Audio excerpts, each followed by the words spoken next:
Russia is hosting its biggest gathering of world leaders since its full-scale invasion of Ukraine 2 years ago. Our relations are so tight that I thought that you would understand me without translation.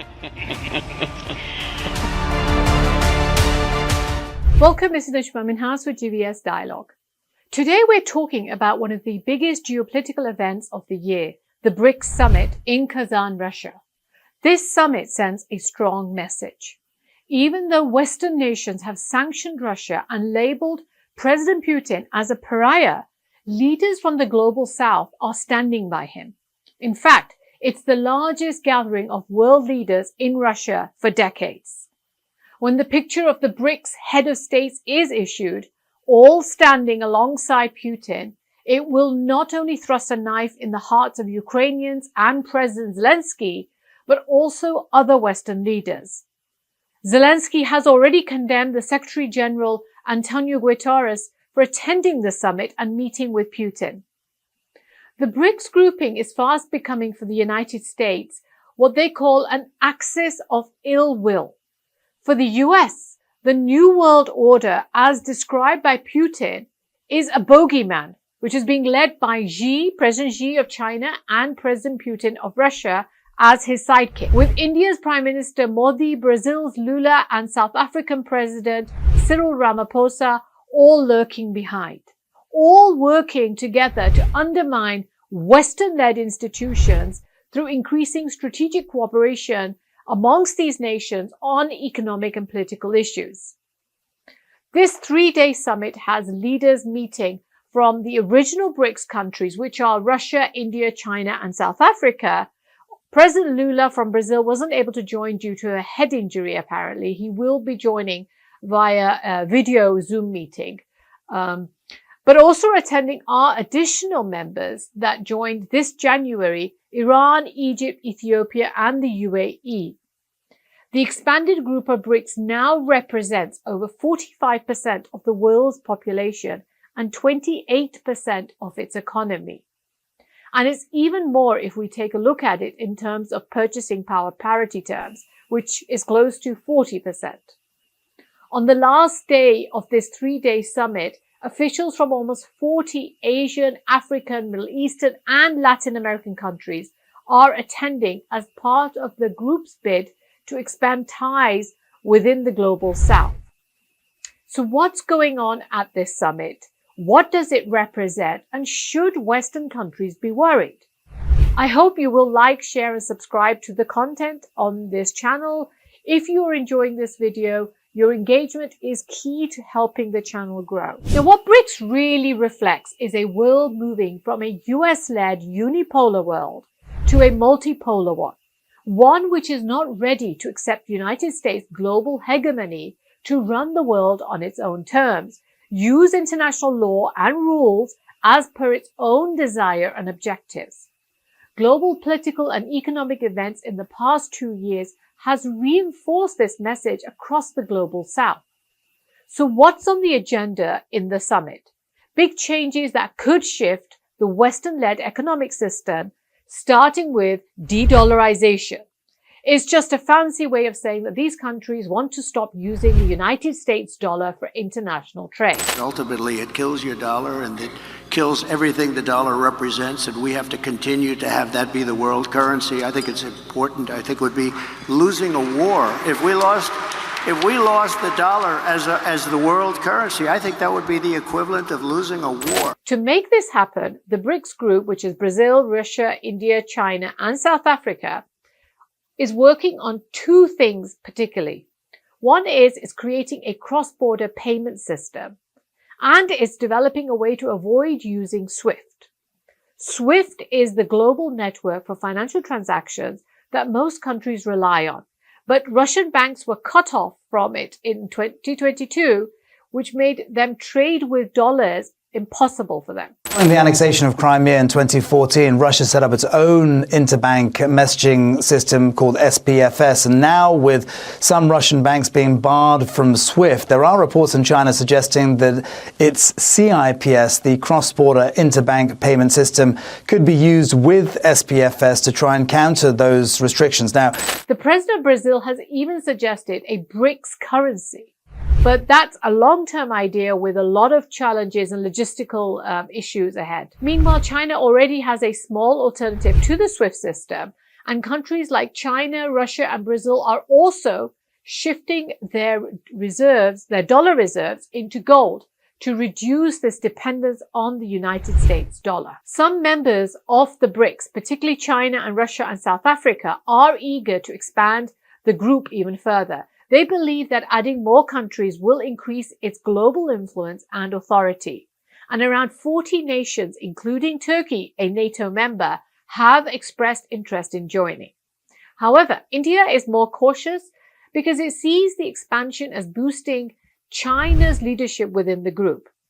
Currently, China's economy makes up around 70% of the BRICS total GDP. Now, to address this, there's a discussion about creating a new category of members, which are to be called the partner states. These will be countries who are interested in joining BRICS, but will not be full-fledged members as part of the BRICS Plus. On the sidelines of this 16th summit, President Xi and Prime Minister Modi are also expected to have their first official meeting after finally resolving the issue of the disengagement of forces at the border where the Galwan Valley clashes occurred that had soured relations between the two countries since 2020. Now, this is important because the tense relations between India and China has hampered the development of many initiatives that BRICS members could have developed and expanded in the past couple of years. I want to read you a quote by Jim O'Neill.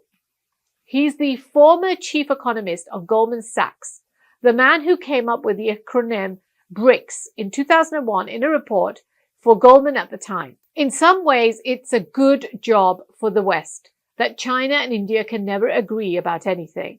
Because if those two were really serious, BRICS would have enormous influence.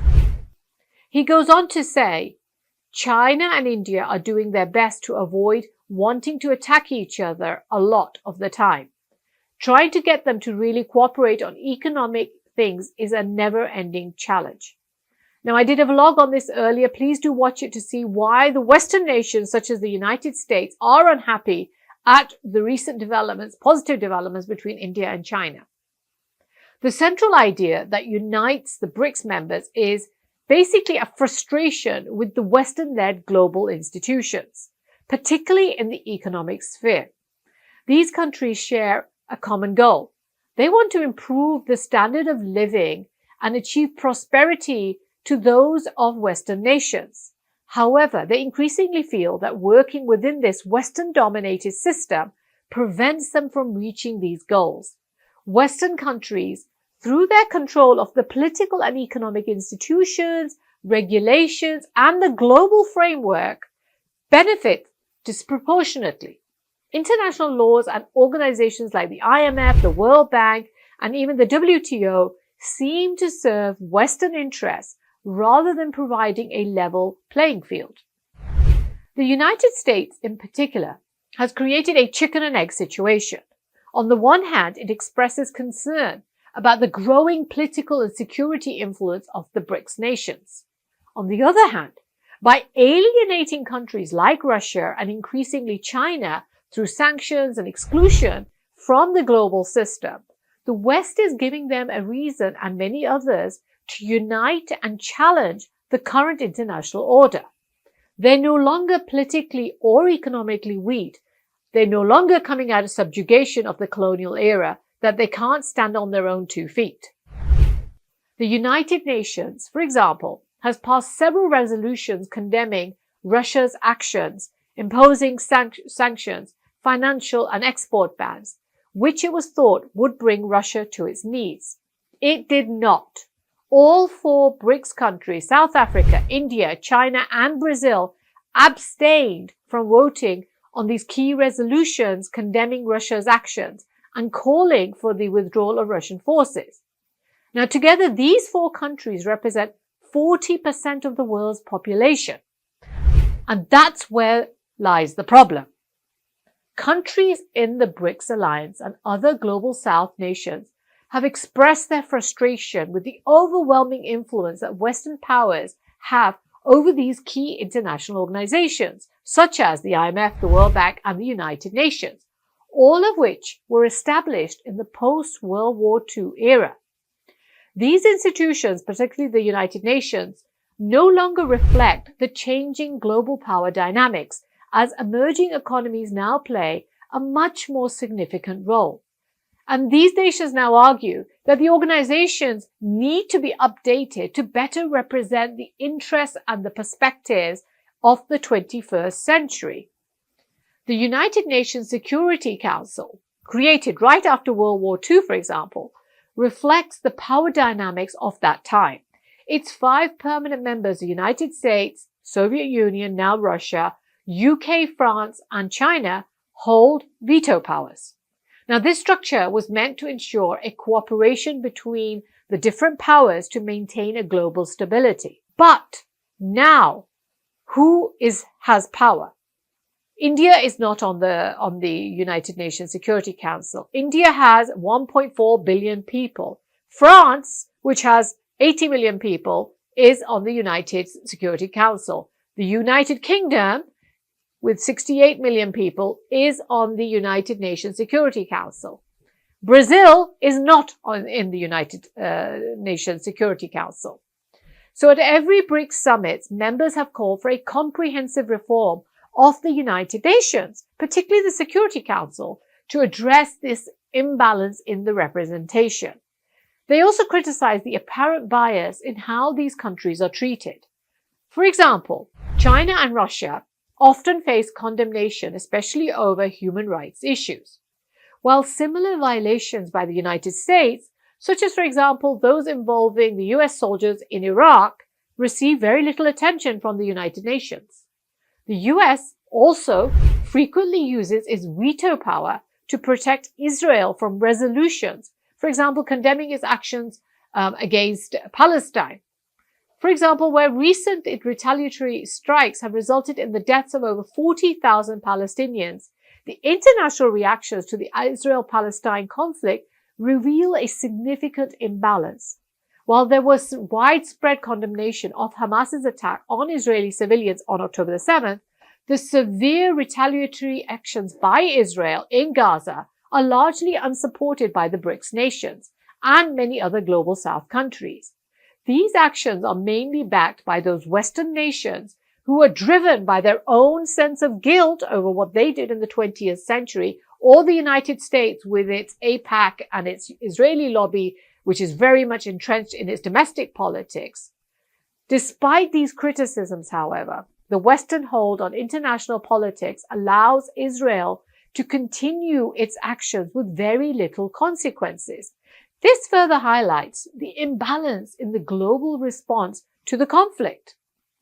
Several alternatives to the current UN structure have been proposed, such as expanding the Security Council to include the nations like India, Brazil, and South Africa, but they've basically been given the short shrift. No one's interested. Another major concern is leadership structure of institutions like the IMF and the World Bank, where Western dominance remains firmly in place. Traditionally, a European leads the IMF while the World Bank is headed by an American. Though presently the World Bank is an Indian American, this leadership model, however, is rooted in the post-World War II order. It no longer reflects the current economic reality, where countries like China and India are global economic powerhouses. The BRICS nations argue that their growing geopolitical and economic influence isn't being reflected in these institutions. They have around 40% of the global population, but their voting power in the IMF and the World Bank remains disproportionately small compared to that of the Western countries. Now, because of this control by Western interests, what happens is that, for example, in the case of the IMF, it goes into a country, it imposes strict financial conditions, which basically hinder that country's economic growth. And what do they focus on? They focus on balancing the budget, making the country repay its debt, often owed to Western countries. No emphasis is given really on how to help the country long-term development process. And how many countries, after undergoing an IMF program, has actually been successful. So efforts to reform the IMF, including increasing the quotas and voting shares, have reached nowhere. So this power imbalance has led BRICS countries to explore alternatives, such as developing parallel financial institutions like the New Development Bank, which could provide emerging economies with more autonomy and financial stability outside of the Western-dominated institutions.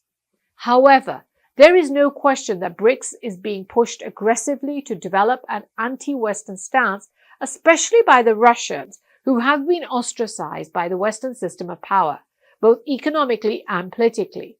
And the joining of Iran in the first bunch of the extension, whose candidacy was pushed by Russia, has not helped this perception. Whether India and Brazil are willing to move down that road to become anti-Western is yet to be seen, because both countries have a strategy of non-alignment. Currently, they have shown unwillingness to become part of an anti-West bloc.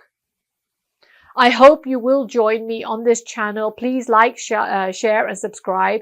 And do give me your thoughts on BRICS, where you see it going. Do you think India can play a more important role versus China?